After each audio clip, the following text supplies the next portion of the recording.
Hamjambo mtazamaji wa televisheni La Voix d'Uvira TV, karibu kuweza kuungana nasi katika habari zetu za kila siku kupitia televisheni yetu La Voix d'Uvira TV. Ikiwa ni mara ya kwanza kabisa kutembelea channel yetu, usikose kujiabone kwenye channel yetu, kulike pia kushare kwa wengine tunapotoa habari zetu kila leo, uwe wa kwanza kabisa kuweza kuzipata. Tukiwa katika mji wa Uvira leo, tumekutanana kabisa na mtoto wa Uvira ambaye anayejulikana kwa jina la Malinga Rubangisa, ambaye tumekuja kuzungumza naye katika mawili matatu ili kujua ziara yake hapa mjini Uvira ni ipi, na moja kwa moja tumepata nafasi ya kuweza kuzungumza naye. Tulipata nafasi ya kumhoji kuhusu kuwasili kwake mjini Uvira.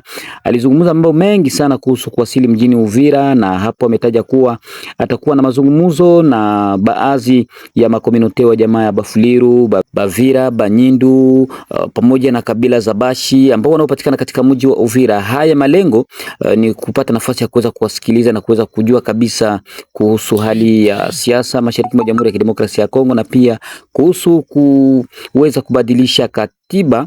Hiyo ni malengo yake katika ziara yake ambayo atakayozungumzia katika mji wa Uvira. Kwa hiyo na siku ya Mungu ya mwisho kabisa itakuwa ni wakati wa kuweza kukutana na wajenerali wa wazalendo, ili nafasi ipewe kwao na kuweza kuwasikiliza, kujua namna gani hali yao ya wazalendo inayopatikana hapa mjini Uvira. Kwa hiyo tumepata nafasi ya kuweza kukaribiana naye na kuweza kumsikiliza na kuweza kujua kile ambacho alichokizungumza. Kwa hiyo itakuwa ni nafasi kwako mtazamaji wetu wa television La Voix d'Uvira TV kuweza kuungana nasi mwanzo kabisa hadi mwisho kusupport kazi zake Malinga Rubangisa, akiwa ni mtoto hapa nyumbani Uvira, ambaye amekuja katika mji wa Uvira ili kuja kupata suluhisho katika matatizo yetu. Pia tulipata nafasi ya kumuuliza kuhusu mafuriko ambayo inayoendelea kujiri hapa mjini Uvira. Alipata nafasi ya kueleza kuwa atajielekeza ili kujionea hali halisi na kuweza kutoa angalau hata mchango wake, na kuomba uweze kuambatana nasi mwanzo hadi mwisho. Ndio malengo yangu ya mimi kuwa hapa Uvira. Kwanza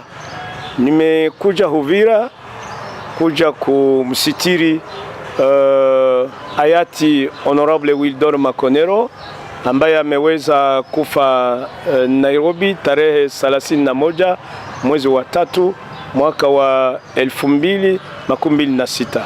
Alafu tumefanya majisi na majisi imefanyika depuis samedi, na hivi sasa tukafanya levée de deuil dimanche, na kwa kweli tumemaliza.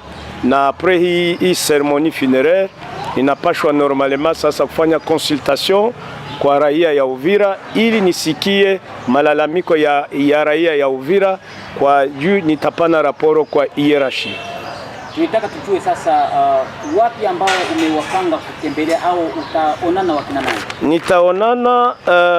Nitaonana na wa kwanza siku ya pili nitakuwa na Lubunga ya Wafuliru na Lubunga ya Bavira.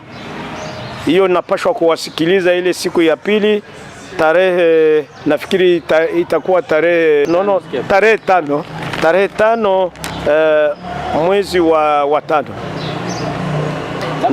Na siku ya tatu tarehe 6 nitakuwa na rencontre ya mutualite zote zenye kuwa hapa Uvira.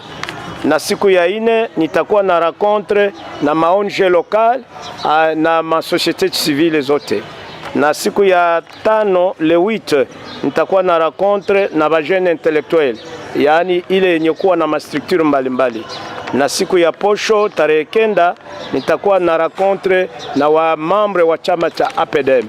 Na siku ya Mungu nitakuwa na rencontre na wa generali wote autoproclamé wa wazalendo.